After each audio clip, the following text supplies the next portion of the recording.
So I've come outside today to film this because it is very overcast in London. Disadvantage is it's probably going to be a bit noisy and it's still dark. Hopefully it works. How's it looking in the edit, future me? Glad to hear that my concerns were unfounded. Let's start.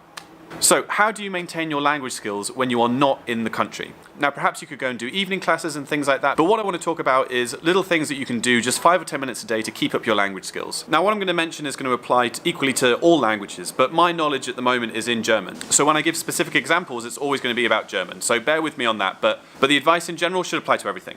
So the first thing is to listen to the radio in your target language. Now I would suggest go to Google, try and find some of the most popular radio stations and get the online feed. You can almost always access the online feed from outside of the country.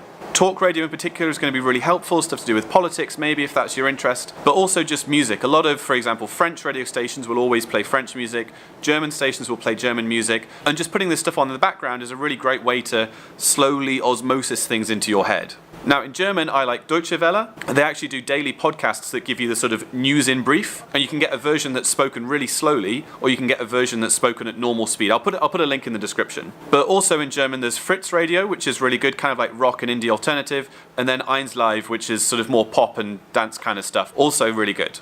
Okay, so next up is films, and I really like watching films in German. I find that it's a really good way to maintain my language skills, but also a really great way to connect with that culture. So again, Google is your friend, search for IMDb and then your target language, and you'll find a link there to the list of the top ranked films in the target language that you're looking for. So for example, IMDb French, one of the top hitting links there will be a list of the French films that are most popular on IMDb, and that's a great list to start off with. Thinking about German films in particular, I really recommend The Lives of Others, Run Lola Run, Oh Boy, and Tony Erdmann. Those 4 are really good, and definitely give them a shout.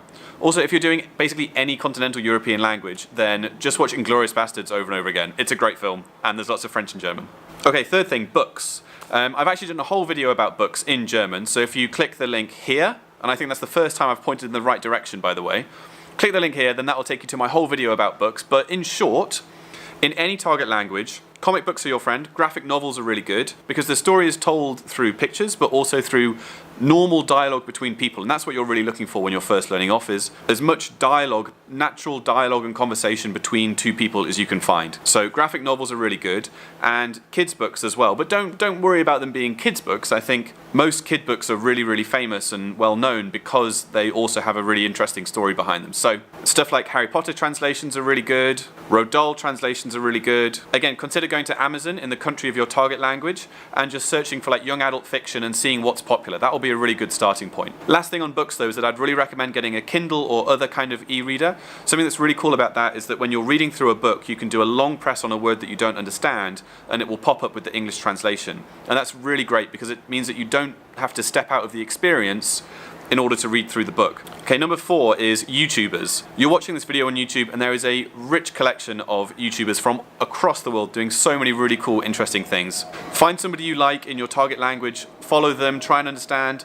The disadvantage of this is that you won't get subtitles, but what you will find is loads of people who are specifically targeting their channel to people who don't speak their language. And there's loads of examples that I'll put in the description. Now in German, I like to watch Mir relativ egal, I like to watch Michael Buchinger, and I like to watch Made My Day. Those 3 are really good. And again, links to everything down there. Okay, 5th thing. This is a list of 7, by the way. 5th thing is TV. There are loads of great TV shows out there, and just watching 1 or 2 episodes a week of something in your target language is a really great way to keep your knowledge up. And the great thing about that is that you will often find there are subtitled versions either in English or in the target language. So general advice here is to find out who the national broadcaster is for the country you're interested in, and then go to their website and try and find some of the biggest shows that they're making at the moment. If you're lucky, you might be able to stream some of it online, but if not, perhaps you might have to go and get a DVD or something like that. But then that means you almost certainly will get subtitles, so that's good. Again, in German, ZDF have this whole Mediathek full of stuff that you can watch for free online. You don't have to be in Germany, you can just stream it and watch it, it's great. The Heute Show is really good. Jan Böhmermann is good. Heute Show has subtitles, Jan Böhmermann usually doesn't. But there's also loads of stuff in there, comedy, news, politics, loads of stuff to go and watch. That is really my like one-stop shop for German TV. But outside of that, I would also recommend Deutschland 83. That's a really good series just in general. It's a sort of spy thriller thing set in the Cold War, really cool. Okay, sixth thing is video games. And again, I've done a whole video about this, which you can see up here. There's 3 or 4 games that work really well in foreign languages. There's one in particular that I talk about in that video called Everybody's Gone to the Rapture. And the language settings on that are really cool. You can have basically any language as the spoken language, and then something completely different as the subtitles. So you can have French with English, or French with French, or French with German. So much stuff. It's really cool. Check out that video if you're interested in games. Okay, last thing is the nuclear option. Number 7 is swap your phone's language into your target language. Now this might not sound like a huge thing, but it is quite a big deal, because think how often you pick up your phone to check something. And I have a mixed relationship with this. I had my phone in German for a really long time, and I thought it was great. I actually learned loads of words. It was great to pick up my phone and be reminded of little things in German. But sometimes you just want to send a text or just do something, and having to engage your German thinking skills is sometimes a bit tiring at that stage. So give it a go, see how you feel. I think it's a great way to keep on top of stuff. It can get a little bit mentally draining doing it every single day. Okay, so that was super quick, 7 different ways to immerse yourself in your target language.